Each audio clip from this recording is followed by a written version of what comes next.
Salut, on se retrouve aujourd'hui dans la vidéo bilan de mon challenge Inktober de 2020. Salut, bienvenue pour une nouvelle vidéo sur Highway to Art, la chaîne pour créateurs en quête de sens. Abonne-toi.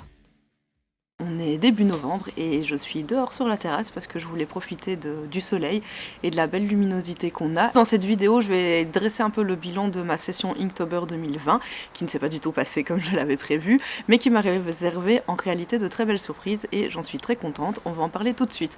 Alors je t'avais dit qu'on ferait un point matériel à la fin de ce challenge Inktober, et en fait je l'ai fait dans la vidéo précédente, celle qui s'intitule bilan ou update à un tiers de Inktober. Je te la remettrai de toute façon dans le petit i. Je t'y parle du coup de ce que je pense du matériel, de ce que j'ai utilisé ou pas, racheté ou pas. J'ai rien de plus à dire concernant le matériel, donc voilà, si ça t'intéresse, c'est dans l'autre vidéo. Donc comme je te le disais dans la vidéo update à un tiers, je me prenais la tête, j'étais super lente et j'avais aucun plaisir à faire ce challenge Inktober. À chaque fois que je pondais quelque chose, ça n'allait pas du tout, je trouvais que c'était nul, j'étais pas contente du résultat, j'y passais des heures et des heures pénibles, j'arrivais pas à faire ce que je voulais ou ce que je pensais devoir faire ou pouvoir faire. C'était juste la grosse galère pour moi. Et donc qu'est-ce que j'ai décidé de faire? J'ai décidé de lâcher prise et d'abandonner complètement le challenge Inktober et de me concentrer sur mes lacunes en termes de dessin. En fait, je me suis rendu compte que je ne dessinais pas du tout assez. La lenteur vient de là, vient du fait que je ne suis pas habituée à dessiner beaucoup, à sketcher. J'ai jamais trop eu l'habitude de tenir des carnets de croquis quand j'étais plus jeune, j'ai pas fait d'école d'art. Ce principe de tenir un carnet de croquis journalier, il m'était très étranger en fait, tout simplement, je l'ai jamais vraiment fait dans ma vie. Je ne dessine pas non plus assez parce que j'ai une grosse attente sur le résultat. Je me suis rendu compte que je m'empêchais de dessiner des choses que j'avais en tête ou des choses que j'avais envie de dessiner parce que j'avais peur que le résultat ne me satisfasse pas, parce que j'avais pas envie de passer des heures sur l'idée que j'avais en tête alors que je pourrais juste le croquer, le mettre sur papier et le retravailler plus tard. C'est quelque chose que je suis pas habituée à faire. Et en fait, j'ai eu la chance que j'ai un ami de ma formation, Pierre, si tu passes par ici, salut, qui m'a demandé de lui faire un petit personnage qui lui ressemble, un peu kawaii, un peu dans le style manga, enfin quelque chose qui est complètement hors de ma zone de confort et de ce que je fais d'habitude en termes de dessin. Et je me suis éclatée, je me suis super éclatée en faisant des recherches pour son dessin, en regardant des inspi, en testant des trucs, et juste en fait en dessinant sans attente de résultat. J'avais aucune attente du résultat parce que je suis pas habituée à faire ça. Et du coup, je me suis dit, bon, bah, si c'est nul et c'est dégueulasse, bah, c'est normal, j'ai pas l'habitude. Et ça m'a fait du bien, ça a été en fait super libérateur et ça m'a permis de comprendre que là, j'avais besoin de lâcher prise sur ce challenge Inktober et que j'avais besoin de revenir à l'essentiel, c'est-à-dire la pratique du dessin et le fait aussi de prendre du plaisir en dessinant. Donc c'est ce que j'ai fait, j'ai mis de côté Inktober et j'ai décidé de dessiner, croquer dans des carnets croquis pour apprendre à dessiner pour le plaisir, pour également chercher un style de trait parce que j'étais pas du tout contente avec les traits de mes dessins, de mes ancrages, des dessins que j'ai fait là pour l'instant pour ce Inktober. Je trouve que les traits ne sont pas assez dynamiques, ils sont parfois hésitants, ils sont mous, ou ils sont pas intéressants, et ce travail du trait, je pense que c'est quelque chose qu'on ne peut pas acquérir si tout simplement on ne dessine pas assez régulièrement, assez souvent, dessiner pour dessiner, croquer pour croquer. Je me suis rendu compte en fait que c'est quelque chose qui est indispensable et c'est quelque chose que j'ai envie de mettre en place tous les jours dans ma vie, même si ce n'est que 10 minutes, un quart d'heure, 20 minutes, une demi-heure, peu importe. Même si ce n'est que un dessin, c'est quelque chose de très important pour développer du coup le poignet, l'épaule, le trait, l'aisance, et puis pour étudier aussi tous les sujets que tu as envie d'étudier. Et donc j'ai recommencé, et ça faisait hyper longtemps que j'avais pas fait, j'ai recommencé à faire de l'anatomie, oui, le truc qui peut paraître rébarbatif pour beaucoup et qui l'a été pour moi aussi. Et je t'avoue que j'ai pris beaucoup de plaisir et je continue à prendre beaucoup de plaisir à faire de l'anatomie. Donc je fais des sessions, 1 à 2 sessions par jour avec les vidéos de Croquis Café. Je te mettrai les liens dans la barre d'infos. C'est une chaîne Vimeo sur laquelle il y a des sessions de modèles vivants. Et je trouve ça très chouette en fait. C'est des vidéos, des sessions de 20, 25 minutes, 30 minutes grand maximum. Ça passe en fait hyper vite et ça te permet vraiment de pratiquer du coup le dessin au quotidien. Et c'est ce que j'ai fait entre autres. Ne te moque pas, je te montre ce que j'ai fait. Il y a par exemple des têtes. Je crois qu'ils ont que une ou deux vidéos sur les têtes et les mains. Ils ont surtout beaucoup les poses et le corps complet. Je trouverais ça intéressant qu'il y ait plus de têtes et de mains. Mais du coup, je pensais peut-être... je lance des idées comme ça, parce que j'y ai pensé en faisant ça. Et dis-moi si ça t'intéresse que je le fasse. Je pensais uploader moi-même des vidéos dans lesquelles je compilerais des images gratuites, libres de droit, de mains, de têtes, de corps, de poses de personnages, et où je timerais comme dans Croquis Café, des poses de 15 secondes, 30 secondes, 1 minute, 2 minutes, 5 minutes, plus, pour avoir simplement de la ressource. Ce que j'ai trouvé très dommage qu'il n'y ait pas beaucoup de visages ni de mains, quoi. Bon, c'est une idée que j'ai. Dis-moi si ça t'intéresse ou pas et je le testerai. On verra ce que ça donne. Si ça, je crois que c'était dans les premières têtes que j'ai faites. Ah oui, s'il y a les mains, hein, c'est catastrophique les mains.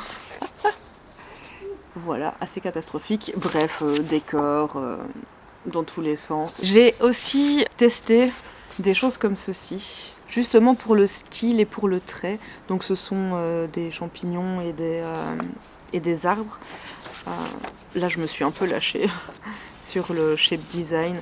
En fait, je me rends compte dans mes dessins, que ce soit des digital painting, du tradi, le tatouage, peu importe, que j'ai pas du tout une bonne synthèse et synthétisation des formes et du shape design en fait de manière générale, et c'est quelque chose qui me fait vraiment défaut et que j'ai vraiment envie de travailler. Du coup, voilà, je me suis dit que sur des petits dessins comme ça, des croquis rapides, c'est justement l'occasion de tester. Et comme je te disais, c'est quelque chose que je faisais jamais. Dieu seul sait pourquoi, parce que ça me ralentit, je pense, énormément dans mon apprentissage et oui, dans le fait de devenir un meilleur dessinateur, un meilleur peintre. Et puis je me suis éclatée de ce côté, hein. Des choses comme ça aussi. Bon, c'est pas, voilà, ça a rien d'extraordinaire, mais ça me permet d'expérimenter et d'apprendre. En dehors de ça, j'en ai également profité pour explorer mon univers intérieur, pour explorer les choses que j'avais envie de dire et l'univers que j'avais envie de développer en tant qu'artiste, que ce soit pour du tatouage ou dans la peinture de manière générale.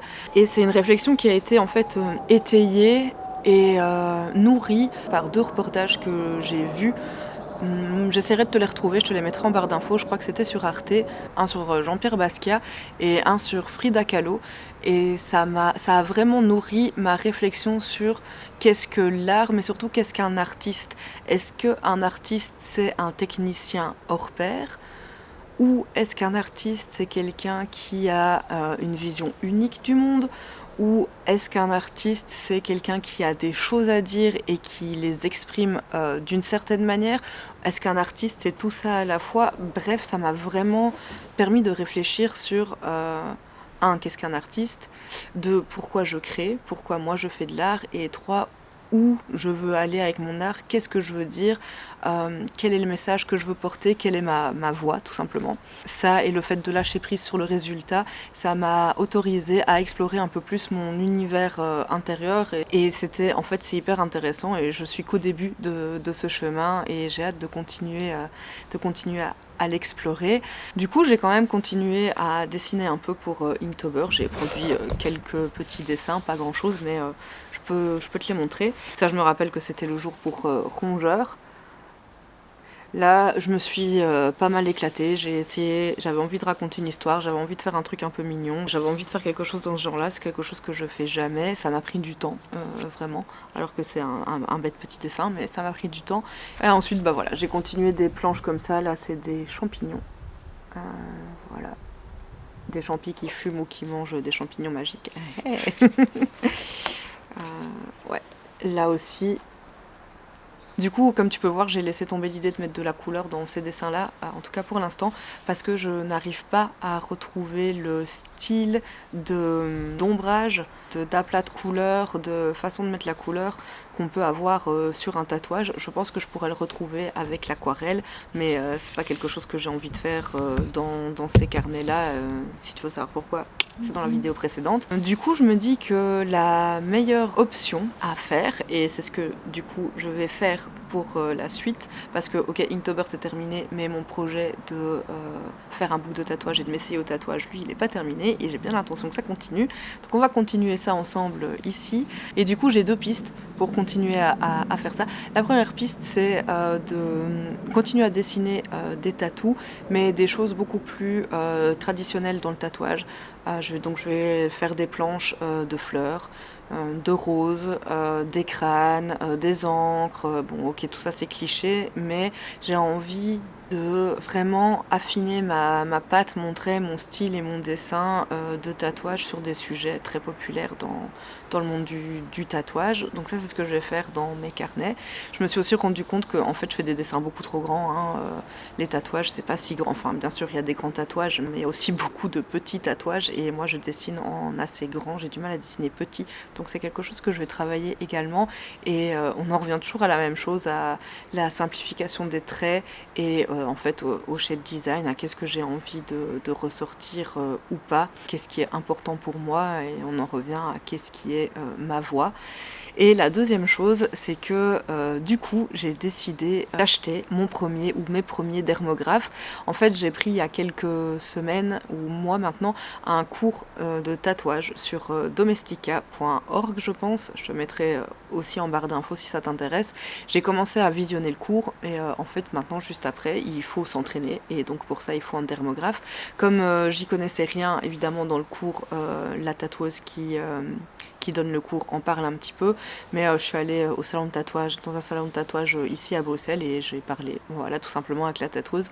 Elle m'a conseillé de prendre du coup des dermographes à bobine, là, les dermographes classiques, pour commencer, que c'était beaucoup mieux d'utiliser ceux-là parce qu'il y a des réglages à faire et parce que c'est un peu plus difficile apparemment de travailler avec ceux-là que de travailler avec les dermographes modernes. Alors, je sais plus exactement comment l'autre catégorie de dermographes, mais bref, il y en a 2. Je vais bientôt acheter 1 ou 2 dermographes et puis on va essayer ensemble sur des peaux de fruits, un peu pour voir ce que ça donne en termes de shading et en termes de rendu. Mon projet de book tattoo, il n'est pas terminé et on va continuer ça dans les semaines et les mois qui viennent ensemble. Qu'est-ce qu'on retient de cet Inktober 2020 ? 1. Du plaisir. 2. Du lâcher prise. 3. Bosser ses lacunes et bosser dans la direction où on souhaite aller et voilà. Et 4, je dirais... non, 4. Et 4, je dirais en fait oser, explorer, continuer à travailler, continuer. Comme disait ma prof de russe, rabotach et isho rabotach. Allez, je te laisse là-dessus. Salut! Merci d'avoir regardé la vidéo jusqu'au bout. Si elle t'a plu, n'hésite pas à la commenter, la partager et surtout à t'abonner à la chaîne. N'oublie pas d'activer les notifications. Pour ne rien manquer, abonne-toi à la newsletter. Tu trouveras tous les liens en description de la vidéo. Moi, je te dis à la prochaine. Salut!